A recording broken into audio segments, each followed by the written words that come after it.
que ao mesmo tempo que a gente ouve o Espírito Santo pedindo coisas pequenas e não faz, a gente também deseja que ele derrame dons sobre a nossa vida. Quando a gente não consegue nem ser disciplinado naquilo que nos predispomos a fazer, quando a gente não consegue ser nem disciplinado no nosso trabalho, na nossa escola, na nossa faculdade, quando a gente não consegue ser disciplinado nas nossas tarefas, nos nossos horários, nós queremos que o Espírito Santo derrame uma porção maior quando não conseguimos nem administrar a pequena porção que ele já nos apresenta. Meus amigos, eu estava aqui lendo o Atos e tem uma coisa que eu preciso compartilhar com vocês, então presta muita atenção. Mas antes, se você puder, deixar um like, compartilhar com alguém que você acha que vai gostar desse conteúdo. Lembrando, o like não só me ajuda, mas te ajuda a tirar esse monte de besteira que tem na sua timeline e colocar coisas que realmente edificam o seu espírito. E só antes de começar a leitura, eu gostaria de dar um contexto do que estava acontecendo aqui em Atos 1, né, que Jesus tinha acabado de ser crucificado, ressurgiu 3 dias depois, apareceu aos discípulos, ficou um tempo com eles e depois foi elevado aos céus. E o livro de Atos ele foi escrito por Lucas como uma forma de testemunho a favor dos apóstolos e a favor de Cristo. Então, esse é o contexto inicial para a gente começar a nossa leitura de hoje. Então vamos lá. Pessoal, em Atos, capítulo 1, a partir do versículo 1, tem uma porção e algumas lições muito valiosas que eu quero experimentar com vocês nos primeiros 5 versículos. Então vamos lá, em Atos 1, fiz o primeiro relato ao Teófilo acerca de tudo que Jesus começou a fazer e ensinar, até o dia em que foi elevado ao céu após ter dado orientações pelo Espírito Santo aos apóstolos que escolheram. Então vamos dar uma pausa aqui, porque a gente já tem algo muito importante para comentar, que é, cara, o protagonista do livro de Atos é o Espírito Santo. E eu quero falar um pouco desse ponto. A gente, às vezes, olha para o Espírito Santo como uma ferramenta de poder, como alguém capaz de nos dar superpoderes através dos dons do Espírito, né? Ele é muito atrelado a isso. E a gente acaba esquecendo que o Espírito Santo não é um poderzinho mágico. O Espírito Santo é uma pessoa da Trindade divina e ele merece todo o nosso respeito e ele merece toda a nossa honra e devoção, assim como Jesus Cristo. Então, quando você está andando na rua e o Espírito Santo te ordena para orar sobre a vida de alguém, não é simplesmente um bom conselho, não é uma boa sugestão de alguém que é seu parceiro, é uma ordem direta do Espírito Santo, que é uma pessoa de Deus. Então ele deve ser honrado da mesma forma que honramos a Cristo, que honramos ao Deus Pai. O Espírito Santo merece a nossa honra. E isso vai ser mostrado no capítulo de Atos, onde ele é um dos protagonistas. E Jesus começa estabelecendo essa autoridade do Espírito logo no versículo 2.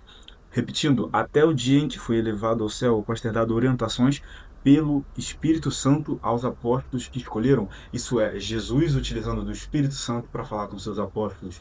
É a mesma coisa que ele continua fazendo até os dias de hoje, porque nós cremos que o Deus de ontem é o Deus de hoje, será o Deus de amanhã. Então, o mesmo Cristo que deu orientações aos apóstolos através do Espírito Santo, é o mesmo Cristo que usa do Espírito Santo para te dar as orientações devidas. E aqui a gente vai acessar em outro ponto, que é sobre orientações, ouvir o Espírito. Meus amigos, o Espírito não é um bom conselheiro. Ele dita ordens, assim como Deus Pai. O que ele fala não é apenas algo interessante para se considerar, é uma ordem divina. Então, continuando aqui no versículo 4.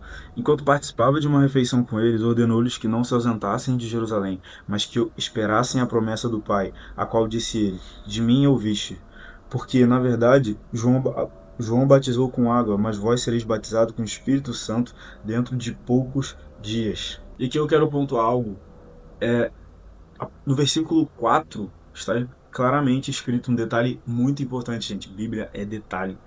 Enquanto participava de uma refeição com eles, ordenou-lhes que não se ausentassem de Jerusalém. Então, a ordem e a direção foi dada a eles no momento de mesa, no momento de intimidade com Cristo.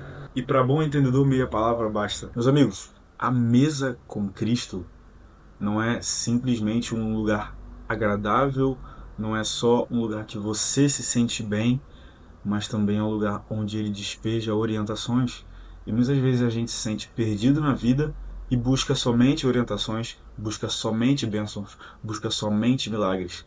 Sendo que se a gente tivesse mais intimidade com Jesus, buscasse passar mais tempo à mesa com ele, nós receberíamos as instruções de modo natural, porque as instruções não foram dadas no momento de sermão, no momento de oração. As instruções aos apóstolos aqui foram dadas por Jesus no momento de mesa, no momento de intimidade. E se a gente voltar para o contexto da época, um dos momentos de maior intimidade entre duas pessoas era a refeição.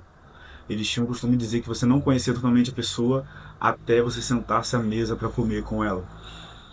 Por isso que os fariseus ficavam tão indignados quando Jesus se assentava com os publicanos e com pecadores, porque ele não estava só comendo uma refeição com aquelas pessoas, mas ele estava se conectando com elas. Então, a conexão com Cristo traz orientação para a sua vida, traz direcionamento para a sua vida. Você não se sente mais perdido, você não passa o dia sem produzir nada e no final continua se sentindo perdido, como se você fosse inútil. A verdade é que o Espírito Santo, ele é constantemente mais ouvido quanto mais olhamos para Jesus. Agora, o último versículo que a gente vai mergulhar nesse momento é o versículo 5, onde Jesus diz: porque na verdade João batizou com água, mas vós sereis batizados com o Espírito Santo dentro de poucos dias. Mais uma vez, Jesus estava meio que passando a bola para o Espírito Santo. O Espírito Santo, ele acaba sendo o Jesus que vive em nós. Nós gritamos que queremos ser usados por Deus, que queremos ser usados por Jesus, e quando o Espírito Santo manda a gente, sei lá, arrumar o quarto e fazer o devocional no local organizado, a gente posterga. A gente tem preguiça e a gente não ouve as coisas pequenas que o Espírito Santo diz a nós, e isso é uma tremenda falta de respeito. Mas ao mesmo tempo a gente é muito hipócrita, porque ao mesmo tempo que a gente ouve o Espírito Santo pedindo coisas pequenas e não faz, a gente também deseja que ele derrame dons sobre a nossa vida. Quando a gente não consegue nem ser disciplinado naquilo que nos predispomos a fazer, quando a gente não consegue ser nem disciplinado no nosso trabalho, na nossa escola, na nossa faculdade, quando a gente não consegue ser disciplinado nas nossas tarefas, nos nossos horários, nós queremos que o Espírito Santo derrame uma porção maior quando não conseguimos nem administrar a pequena porção que ele já nos apresenta.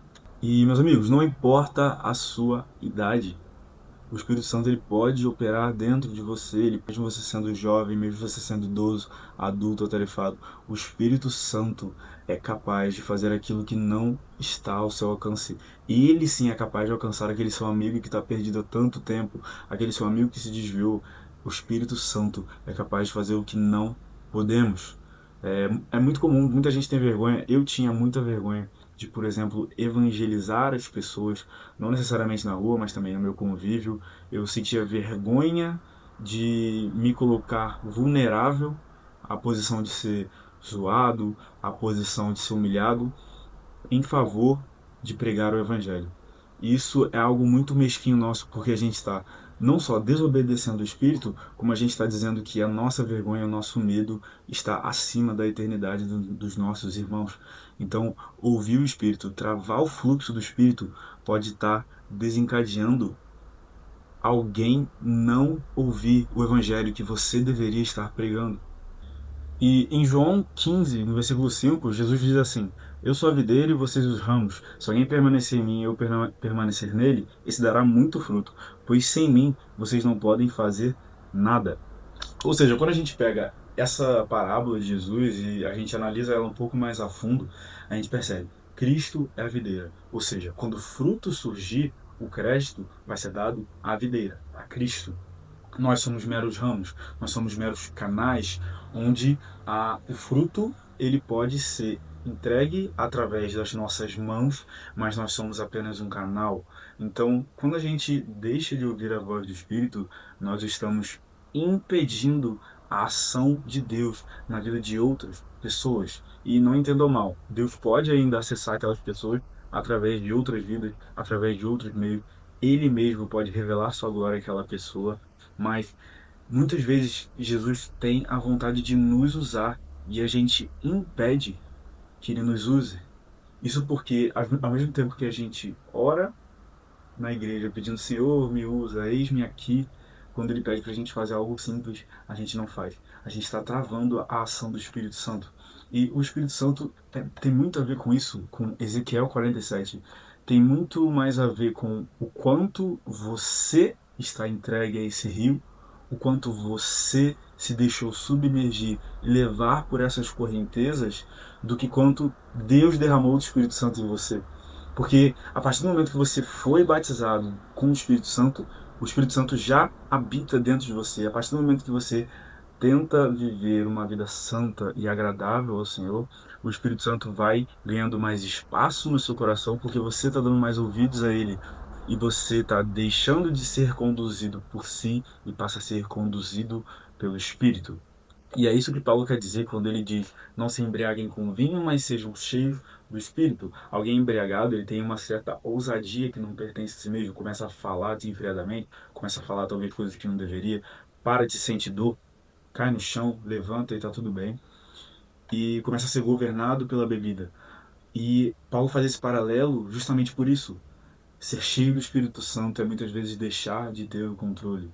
É deixar de sentir as suas dores para sentir as dores do Espírito. É deixar de sentir as suas dores e se ofender com algo que outra pessoa fez e passar a olhá-la como Cristo a observa, como alguém de valor que valeu ele descer à terra e morrer por ela. Então agora você tem que tomar essas dores e agir em direção em prol do Espírito. Eu imagino que se você está vendo esse vídeo até aqui, você tem o desejo de ser cheio do Espírito.